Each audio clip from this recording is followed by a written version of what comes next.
ओम शांति। 4 दिसंबर 2023 की साकार मुरली से होमवर्क। आज की मुरली से हम लक्ष्य लेंगे, बाप के फरमान पर चल, माया जीत जगत जीत बनना है। जगत जीत अर्थात विश्व का बादशाह। इसके लिए आज हम अटेंशन देंगे याद, पवित्रता और सेवा। याद के लिए बाबा ने कहा कि बाप का फरमान है, देह सहित सब धर्मों को और संबंधों को भूल अपने को आत्मा अशरीरी समझ मामेकम याद करो तो तुम माया को अधीन कर सकते हो।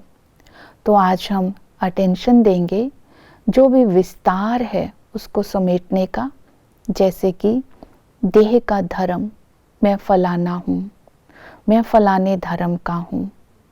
इस विस्तार को, इन बातों को छोड़ना है, बाबा ने कहा। दूसरा बाबा ने आज कहा कि मित्र संबंधियों को भूलना है।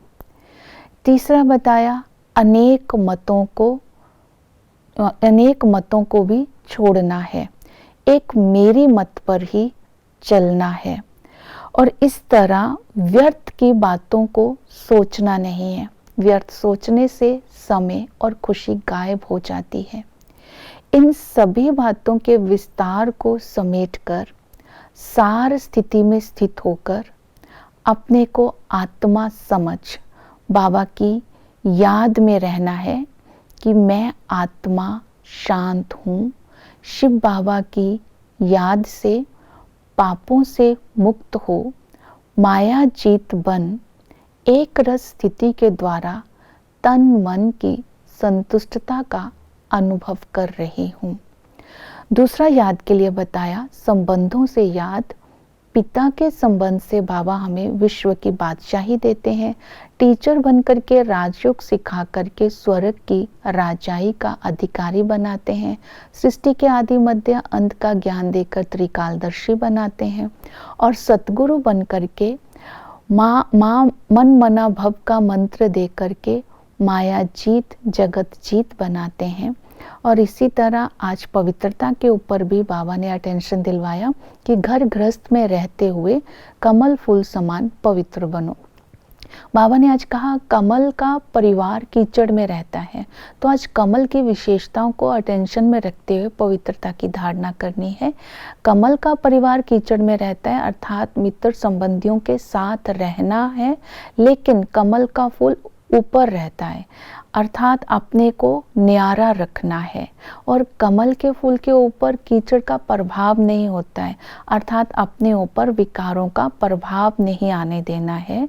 तो साथ तोड़ निभाना है, न्यारा रहना है, प्रभाव से मुक्त रहना है और हल्का रहना है। तो इस तरह बाबा ने कमल फूल समान पवित्र रहने को बोला। दूसरी विधि बताई प्रतिज्ञा। तुम इस समय मेरे साथ प्रतिज्ञा करो कि इकट्ठे रह करके हम पवित्र रहेंगे। तो बाबा ने कहा तुम भविष्य में फिर ऊंच पद पा सकते हो। तीसरी विधि बताई बाबा ने कि नारायणी नशा। बाबा ने कहा कि तुम्हें ये नारायणी नशा होना चाहिए कि बाप संगम पर हमें पवित्र बनाकर नर से नारायण बनाते हैं। तो इसलिए 5 विकारों से अपने आप को मुक्त करना है। बाबा के श्रीमत से अपने कर्मों को सुधार करके अपने कर्मों को श्रेष्ठ बनाना है। तो इसी तरह जब हमारे कर्म अकर्म बन जाएंगे तब ही हम भविष्य में सुख पा सकेंगे। तो पवित्रता की धारणा करना सहज हो जाएगी। तो पवित्रता की धारणा के लिए अंतिम समय की स्मृति दिलाई।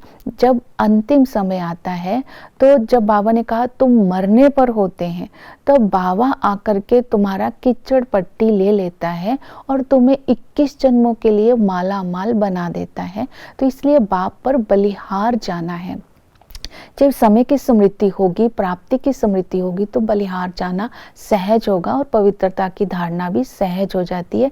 इसलिए मरने वाले को व्हाइट कपड़ा डाला जाता है। तो बाबा ने हमें व्हाइट वस्त्र दिए हैं ताकि हमें याद रहे कि हमारी आत्मा पर विकारों का दाग भी दिखाई ना दे।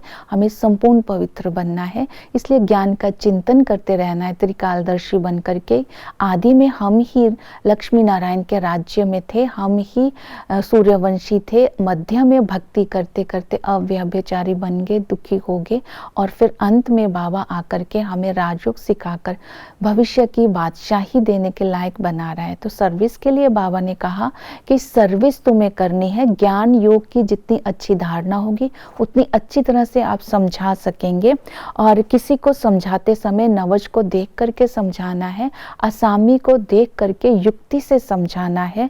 तो बाबा ने कहा जितना तुम समझाएंगे, जितनी तुम प्रजा बनाएंगे, उतना बड़ा ही राजा बनेंगे, और जितनी तुम सर्विस करेंगे उतना ही तुम्हें इनाम देंगे विश्व की बादशाही का। तो सर्विस ये करनी है। आज आत्मा और परमात्मा का अंतर बताना है कि आत्मा 84 जन्म लेती है, आत्मा निराकार है, परम धाम निवासी है, 84 लाख जन्म नहीं होते हैं। उसी के लिए कहते हैं कि भ्रिकुटी के बीच आत्मा चमकती है, आत्मा परमात्मा नहीं होती है। परमात्मा का नाम रूप आत्मा से न्यारा है, परमात्मा परम धाम निवासी है।